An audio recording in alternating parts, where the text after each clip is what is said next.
everyone, welcome back to my YouTube channel. In our previous tutorial, we talked about how to style our HTML. In today's tutorial, we're going to learn about the CSS Box Model. Today we're going to learn how to design layouts using the box model. So let's get started. So what is the CSS Box Model? The CSS Box Model is a way to think about how elements on a web page are organized. So think of it like a sandwich with different layers. In CSS, the term box model is used when talking about design and layout. It is a box that wraps around every HTML element. Whether you're talking about your paragraphs, your headings, whatever element it is, it's a box that wraps around every HTML element. So let's look at this sandwich. You can see that we have labeled the sandwich accordingly like we would a box model in CSS. We have content, we have padding, we have border, we have margin. Let's look at each of them in depth. First, we have the content layer. So this is like the yummy filling in our sandwich. Let me zoom that in. So it is where our text, images, and other elements go. If you look at this example here, we have a division tag or division element with an attribute. The class is set to box, and the styling, we're giving a padding of 20 pixels. Then inside of this division, we have a paragraph element or a p tag that contains this content. This is the content layer. So essentially, whatever is inside this HTML element or this HTML tag is your content layer, just as we've explained using the sandwich analogy. So it is like the innermost of the box model, and then what comes after it is the padding, which is like the space between the content of the sandwich and the box. So we're going to see that more in depth because we have explanations. So let's look at the padding layer. The padding is like the space between the filling and the crust. Let's look at the sandwich. So you can see that the padding is like the space between the filling and the crust. So what it does is it adds space around the content inside the box. Let's look at a very good example in code. I already explained that we have a division element going on here, and then this is the content of the box model. Let's go back. Oh, sorry. Okay. So here we have the padding set to 20 pixels. If we should view this in our browser, we are going to notice that there is a 20 pixel space between the content and the rest of the other elements on the web page. Don't worry, we're going to actually practice in code so you get more understanding. But for now, let's understand the basics and let's go forward. Then we have the border layer. All right, let's go back to the sandwich. The border layer is like the crust of our sandwich. You can see it's like the crust of our sandwich, and it surrounds the padding and the content. So the border layer comes after the content and after the padding. So let's see it in code. We just set the border property. Remember what we did in the last class, property value. So we set the border property to 2 pixels solid black.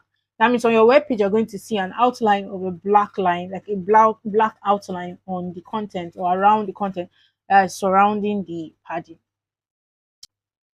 Finally, we have the margin layer. So the margin is like the space around the sandwich on the plate. Let's look at it. So we have a space around the sandwich. This is the sandwich on the plate. This is the plate, and you notice some small spaces. Let me zoom that in. So you notice some small spaces. So if you take this in real life on your web page, the margin is more like the space that separates the box from other boxes on the web page. We're going to see that analogy in code. So I talked about the padding, I talked about the margin. But for the margin, you can add margin by setting the margin property to whatever number you want it to be.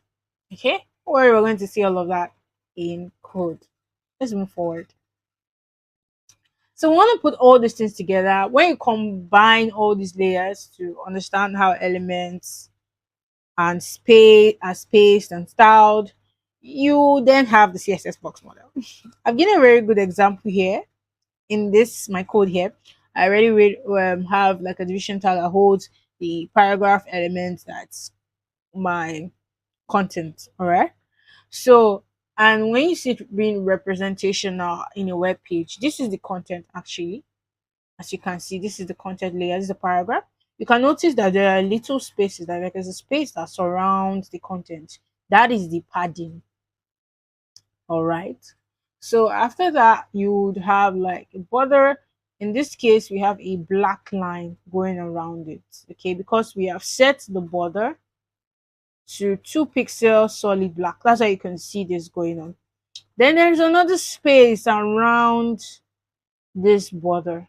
All right, that is your margin. You notice how it separates the entire content from other content or other elements on the web page.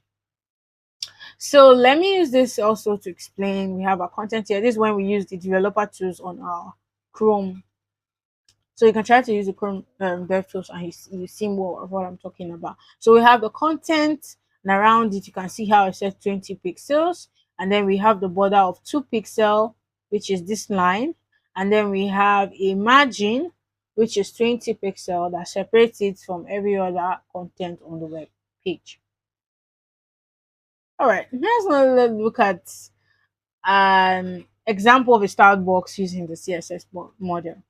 So you're going to see how changing each layer affects layout. So let's get into it.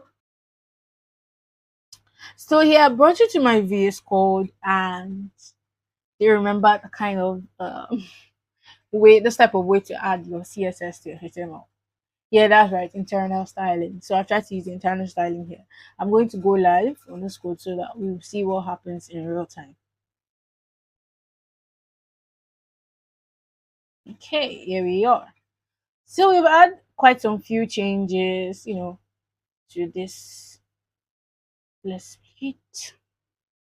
All right. So yeah, let's try to manipulate the figures of all the layers in the CSS box model that we have talked about. The first thing we talked about was the content. So this is where the content is. So yeah, let's manipulate them. This is the best. That's so you can see how it changes. So that's the content layer, all right? So I've enclosed this paragraph element in a div so that I can use this attribute. Remember how we talked about how we use selectors?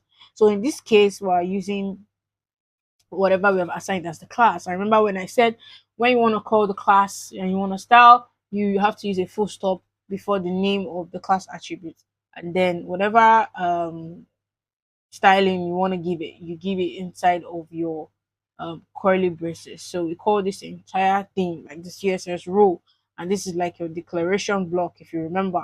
Yeah. So if you still want to like refresh, you can check our previous lessons in this playlist. All right. Okay, so let's look at the first thing. We already talked about the content layer.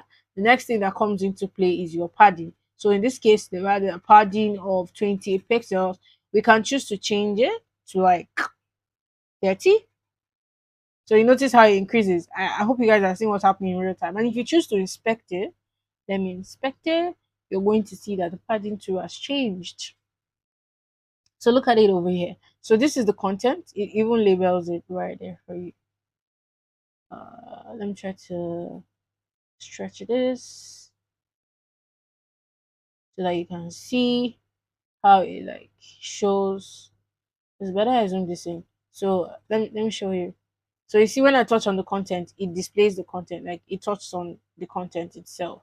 And when I go to the padding, it shows you whatever is surrounding the. So I touched on the padding, you see what's surrounding the content. I touched on the border, you can see that it outlines the black outline around it. And for the margin, it seems invisible, but it's actually there because it separates it from every other element on the web page. Okay, so let's say I add like another text here. Let me do this. Let's say I created another div. shift or down arrow. So, and I want to make this second box. Let's say I decide to do this. It says it's a second box, so that all the styling here doesn't apply. So I just wanted to show you guys how it would do what it needs to. So you see that there's a kind of spacing, a margin. See how I separate this first content that we have here, that we give you some styling using the CSS box model to the second content we added. All right, so that's what your margin does. So I believe you all understand everything we explained here. So you can feel free to make changes, practice, and code along so that you get more understanding of the CSS box model. There are a lot of things that you can do with CSS box. With your understanding of the CSS box model, you've seen web pages and how they are properly laid out and aligned and positioned. So yeah, that's what your understanding of CSS box model will help you do. You can choose to change it any way you want to. Let's say I want to give it a border of red. So don't be shy to play around with it. Lay on it and then you see how it changes. So yeah, that's how it works. All right. So great job, guys. You did it. Now you know the CSS box model. Keep practicing and use it to design awesome layout. I'll see you next time. Bye.